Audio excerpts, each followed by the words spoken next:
नमस्कार। आज से हम विष्णु पुराण देखेंगे।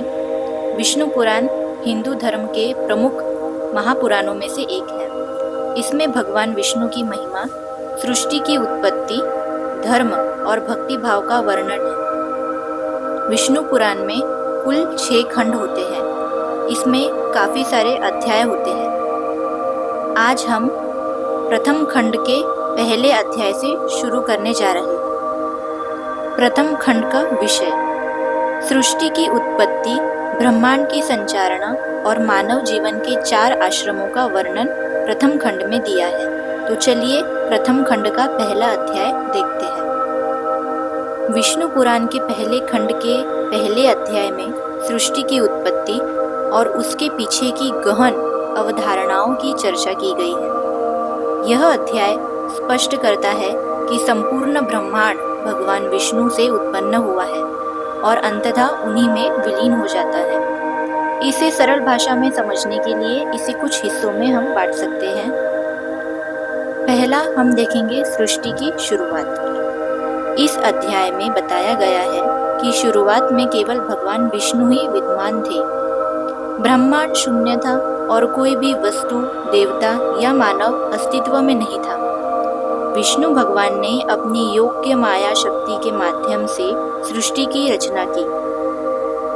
यह रचना जल तत्व से शुरू हुई, जिसे नार कहा गया है। भगवान विष्णु ने इस जल पर अनंत शेष नामक स्पर्श पर विश्राम किया, इसीलिए उन्हें नारायण कहा गया है, जिसका अर्थ है जो नार यानी कि जल पर निवास करता है। दूसरा, ब्रह्मा जी की उत्पत्ति। भगवान विष्णु की नाभि से एक कमल का फूल प्रकट हुआ। इस कमल पर ब्रह्मा जी उत्पन्न हुए। ब्रह्मा जी को सृष्टि का निर्माण करने का कार्य सौंपा गया, लेकिन ब्रह्मा जी को आरंभ में कुछ भी समझ नहीं आया। तब भगवान विष्णु ने उन्हें तप करने का निर्देश दिया। ब्रह्मा जी ने तपस्या की और ज्ञान प्राप्त किया, जिससे उन्होंने सृष्टि की रचना प्रारंभ की। तीसरा, त्रिगुणों का वर्णन। इस अध्याय में सृष्टि के संचालन के लिए 3 गुणों यानी कि सत्व, रज और तम की व्याख्या की गई है। तव गुण माने कि शांति और पवित्रता, यह भगवान विष्णु का प्रतिनिधित्व करता है। रज गुण सक्रियता, यह ब्रह्मा जी का गुण है जो सृष्टि का निर्माण करता है। तम गुण विनाशकारी, यह भगवान शिव का प्रतिनिधित्व करता है जो सृष्टि का अंत करते हैं। इन तीनों गुणों के संतुलन से ही संसार का संचालन होता है। चौथा, सृष्टि का विस्तार। ब्रह्मा जी ने सृष्टि के विभिन्न भागों को बनाया, जैसे कि आकाश, पृथ्वी, जल, अग्नि और वायु। उन्होंने देवताओं, असुरों, मनुष्य, पशु पक्षियों और पेड़ पौधों की रचना की। इस सृष्टि में प्रत्येक जीव का एक विशेष उद्देश्य है और वह भगवान विष्णु के अधीन कार्य करता है। पांचवा, धर्म और अधर्म का महत्व। विष्णु पुराण यह बताता है कि संसार में धर्म और अधर्म दोनों का अस्तित्व है। धर्म का पालन करने वाले जीवों को मोक्ष मिलता है और वे भगवान विष्णु के चरणों में स्थान प्राप्त करते हैं।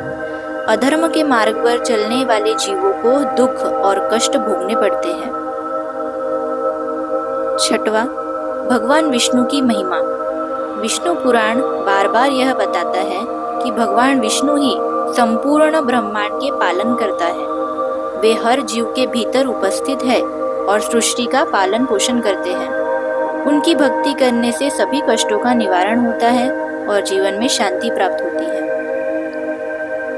तो अब हम देखते हैं प्रथम खंड के पहले अध्याय का सारांश। विष्णु पुराण के पहले अध्याय का मुख्य संदेश यह है कि भगवान विष्णु ही सृष्टि के मूल कारण हैं।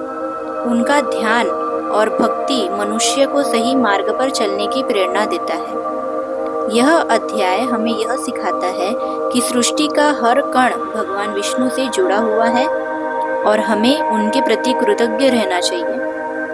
आगे की वीडियो में आप प्रथम खंड का दूसरा अध्याय देखेंगे। धन्यवाद।